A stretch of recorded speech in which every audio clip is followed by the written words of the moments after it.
Welcome. It's great being here. In 1940, the French philosopher Jean-Paul Sartre wrote a play called No Exit. This play begins with three individuals in the afterlife. These three souls find themselves in a room with no door and where the windows are completely bricked up, thus the title No Exit. To make matters worse, these three really irritate each other. And because they irritate each other, they try to change each other. That doesn't go so well and only escalates their frustration. They slowly start to realize that hell isn't the fire and brimstone or the torture chamber they'd imagined. Hell is in fact other people. People who won't do or change or behave the way we want them to. Now, this is only a play, but think about it for a minute. How often do we find ourselves with people who irritate or annoy us? And so we try to fix them in some fundamental way. And what happens when our attempts to fix them don't work? Why does this matter? Why am I even sharing this with you? Regardless of the roles we're in, more and more is required of us. And we're all measured in a lot of different ways, but the ultimate measure for every one of us is by the results we get. So, how do you get your results? Unless you are a pro golfer, or maybe you run a company where you are the only employee, the rest of us get our results with and through other people.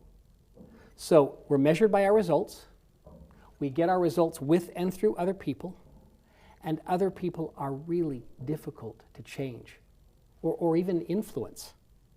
How many of you relate to this? I mean, it's frustrating, isn't it? If we're in Sartre's play, we want to go to another room, find new people, better people, smarter people, people who get it, people who don't need to be changed. But we soon discover that they've got their challenges too, so we go to the next metaphorical room, and the next room, and the next room, continually looking for these perfect people who don't exist. And while it may not always feel like hell, it certainly doesn't feel like paradise. So what do?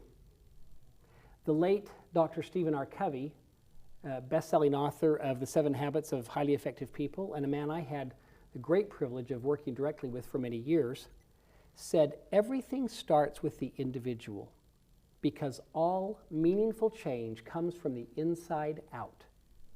Systemic organizational change cannot happen without changes in individual behavior. Now, let's go back to this room in Sartre's play for a minute.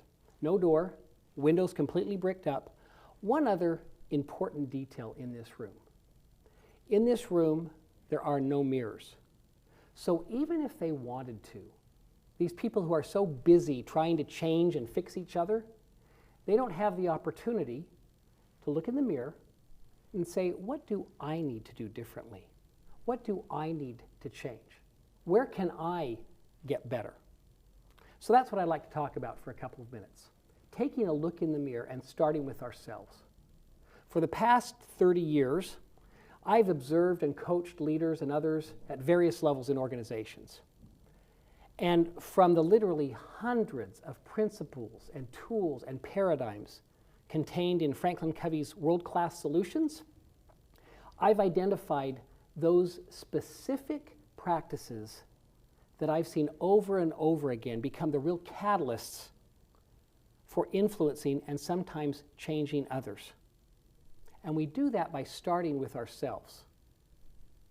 From these practices that I've seen continually bubble up, I've written a book called Get Better, 15 proven practices to build effective relationships at work. Now, particularly in the business world, people will say, okay, relationships, that's nice, but I've got a business to run, I've got a division to lead, I've got this project we're working on or a quarter to close. We're going to talk about relationships? Well, again, I remind you that we get our results with and through others. So relationships are absolutely foundational to all of these very important goals that we all need to achieve. The other thought I'd like you to suspend or to put aside is, you know who really needs to be here? Or, oh, I wish so-and-so were here. They really have a problem with this. And while that's very true, let's not be like the people in Sartre's play, pointing the finger, looking at changing each other. When the most influential, effective people in the world look in the mirror every day and say, what do I need to change? What do I need to do differently? Now, the book goes on sale officially on November 7th, but those who order it, pre-order now, get a set of cards. I feel like I'm doing an infomercial now, but I'm not. But they get a set of cards that contain all 15 practices. And I wanted to introduce you to these cards and to the practices very quickly. We won't have time to go through all 15, of course, but I want you to at least know the titles so that it'll give you a little insight into what the practices are about. Practice 1, wear glasses that work. The way we see things influences everything we do. I'm going to talk just a little bit about practice 1 in a minute. Practice 2, carry your own weather. Practice 3, behave your way to credibility. Practice 4, play your roles well. Practice 5, see the tree, not just the seedling. All about seeing potential in others. Practice 6, avoid the pinball syndrome. This is one of the practices I'm challenged with a lot. Avoid the pinball syndrome. You'll want to read the book to find out what that's all about. Practice 7, think we, not me. Number 8, take stock of your emotional bank accounts. Practice number 9, examine your real motives. Number 10, talk less, listen more. 11, get your volume right. It's all about the blind spots that we have. Number 12, extend trust. Practice 13, make it safe to tell the truth, meaning make it safe for others to tell you the truth, to get feedback. Practice number 14, align inputs with outputs. And the last practice, number 15, is to start with humility. Those are the 15 practices. Again, we won't be able to go through all of them, but I wanted you to be familiar with them. Let's talk just briefly about practice 1. Wear glasses that work. Each of these cards and the chapters in the book begin with a couple of questions. The questions on this practice are you seeing people and situations accurately? Have you ever discovered that your version of the truth wasn't so true or complete after all? I remember my first actual experience with real glasses that worked when I was in the 2nd grade. I was 7 years old. And I got my first set of glasses, and for the first time in my life, I could actually see the leaves up on the trees. You're wondering, how blind was I? I was pretty blind.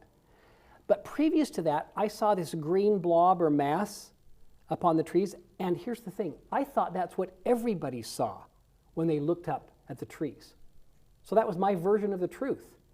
And then finally, I had on real glasses and could see that what was really there wasn't what I had thought at all. This is the principle behind wearing glasses that work. Seeing what's really there versus what we've convinced ourselves is there. Whether it's a circumstance, a person, we all have accurate paradigms and we all have false paradigms. Wearing glasses that work helps us know the difference. What we see drives everything else. It determines what we do, and what we do, of course, gives us the results we get. But it's all driven by the way we see things. For example, if I'm a micromanager, think about how I see my team. They're incompetent, they're lazy, they're idiots, they don't know what they're doing. And so if that's how I see my team as a micromanager, what kinds of things do I do? Well, I hover over them, I criticize them, I triple check, I'm quick to judge. And if I do those things, what kind of results does this team get? Probably poor, mediocre at best. And then, what do I say to myself as the micromanager? See, look how bad the results are. Can you imagine if I hadn't micromanaged? I've got to do even more of this. And it's this cycle or this self-fulfilling prophecy driven by what I'm seeing, the glasses or the lenses that I'm wearing. I'll give you one other quick example. As we all know or should know, culture is absolutely our competitive advantage. In any organization, culture is your ultimate competitive advantage. Well, what if as a leadership team I believe that, and I see culture as HR's responsibility? Yep, I know culture is important, and that's what HR does. They'll send out the quarterly newsletter, or they'll put on the company picnic, or they'll do the award ceremony, or whatever I view as culture, and HR's got it. Well, if that's my view, or if those are the lenses that I'm wearing, then what do? Well, I'm pretty hands-off as a leader or a leadership team, because HR's got it. And what kind of a culture do we have? Honestly, probably okay, because this is how a lot of organizations think about their culture. So we don't really feel like we're any worse off than the organization down the street. However, what if I have what we call a paradigm shift, and I see culture as everyone's responsibility, certainly every leader's responsibility, realizing that my actions and the actions of my leadership team all shape and contribute to the culture. Well, then what do I do if that's the lenses through which I'm looking? Well, we're very hands-on. We realize that every meeting, every email, every interaction with our partners, with our employees, impacts and influences the culture. And if I've got a whole leadership team that I'm coaching all the time, helping them remember and realize that they are shaping the culture in their very actions, well, we end up having a highly engaged culture, all driven by what we see. What we see drives what we do and gives us the results we get. Now, back to this card. On the bottom of these cards has what happens when we don't put this practice to work. So when we don't wear glasses that work, you hold a limited or incomplete view of yourself or others. You hinder potential. You judge people inaccurately. You act on incorrect, premature, or narrow information and jeopardize results. You lose the capacity to see multiple solutions to any problem. It can be very limiting when we're not wearing glasses that work. On the back of each of these cards is an application for that practice. This particular application for wear glasses that work, identify a challenging relationship or a situation. Then list all of the reasons why that relationship is challenging. After you've listed those reasons, I coach people to go ahead and circle those things which are facts. And I tell them, now by facts, it means you would show this to 5 or 6 other people and they would wholeheartedly agree with you. And then everything that's left, while they may be accurate, they're opinions. And you'll be surprised when you do this how many opinions you have that you previously were thinking of as facts. This is how we start to have a paradigm shift and maybe choose to look through a different set of lenses. That's the power in wearing glasses that work. That's practice 1 of the book, Get Better, 15 Proven Practices to Build Effective Relationships at Work. You can go to any practice that resonates with you, but start with practice 1, because the way we see things drives everything we do, drives what we do with all of the other 14 practices.